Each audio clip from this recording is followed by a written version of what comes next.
Hello children and welcome to my channel Online School 505. As I told you yesterday that we are going to do the solutions to Mathematics D1 Chapter 4 and I had made a video on the solutions of question number 1 of exercise 4A. Today we will move ahead.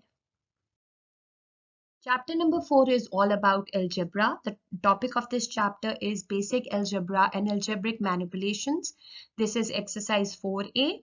It is a part of fundamental algebra which is given on page number 81 of D1.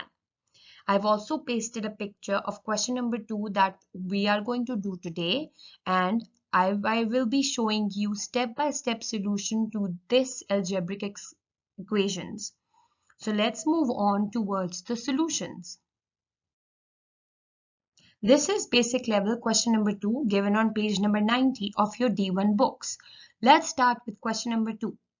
It says, given that x is equals to 6 and y is equals to minus 4, evaluate each of the following expression. Expression number A is 4x minus 7y. So what are we going to do? We are going to put in the values of x and y into this algebraic expression to solve it. So putting the values of x and y in the above equation, 4 bracket open 6 bracket close minus 7 bracket open minus 4 bracket close. 6 and minus 4 were the values of x and y which I have put in the place where x and y are in the algebraic expression. Now the number which is inside the bracket and the number which is outside the bracket both have to be multiplied. So when you multiply 4 with 6, it gives you 24. And when you multiply minus 7 with minus 4, it gives you 28. As you know, minus minus is plus. So that's why the sign which will come in between of both of them will be plus. 24 plus 28 is 52. This is simple addition and you can do it easily. So your answer is 52. Moving on to part B, which is 5x over 3y plus x.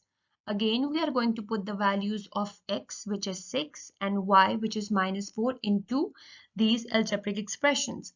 So 5 bracket x will become 5 bracket 6 plus 6 over 3 bracket minus 4. 5 multiplied by 6 will give me 30, and 3 multiplied by 4 will give me minus 12. But the minus sign of the 12 will move upwards so that we can solve it. Plus 6 will come as it is with it. Now, we will cancel 30 and 12 with the same number, which is 6. 6 2s are 12 and 6 5s are 30. Cancelling both the numerator and the denominator, the fraction that we get will be minus 5 by 2 and plus 6. Now, we need to make their denominator same, which is also called the LCM method. 6 has no denominator, so we suppose that the denominator of 6 is 1. We are going to multiply 1 by 2 to make it 2 so that both the denominators are same. Whatever number we multiply the denominator with should also be multiplied with the numerator. So we are going to multiply 6 with 2 and 1 by 2. The next fraction that we get is minus 5 plus 6 multiplied by 2, 12 divided by 2. Now we can write denominator once because both of them are same. Solving minus 5 plus 12 will give you 7 because minus plus is actually minus and we use the sign of the bigger number. Over here 12 is the bigger number, so your answer will be positive. We don't need to write the plus or the positive sign. So minus 5 plus 12 is 7 and denominator is 2. 7 by 2 is my final answer to this algebraic expression. Moving on to part C, again, by now you must have remembered the value of x and y. The value of x is 6 and the value of y is minus 4.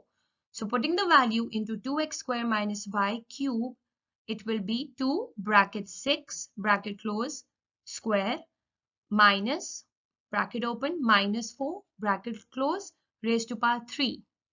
Now 2 again will come as it is and the square of 6 is 36.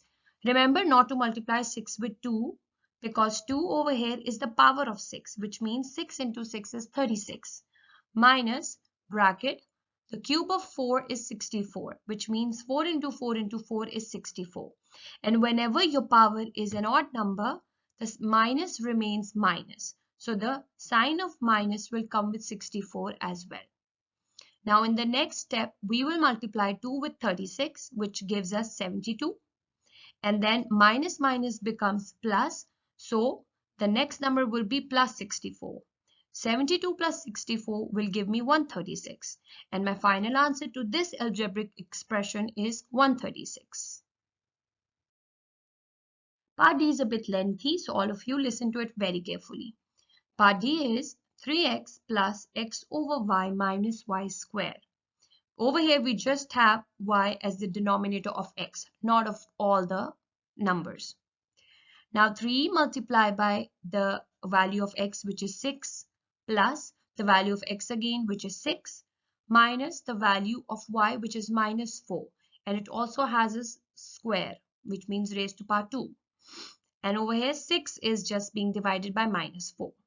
The next step is 3 multiplied by 6 gives me 18, plus 6 over minus 4, minus the square of 4 is 16. As the square, it's a square, the power is an even number, so minus will be changing into plus and it will just give me 16. Next step, 18 plus 6 over 4 minus 16. Now over here, I can cut 6 and 4 by the same number, which is 2.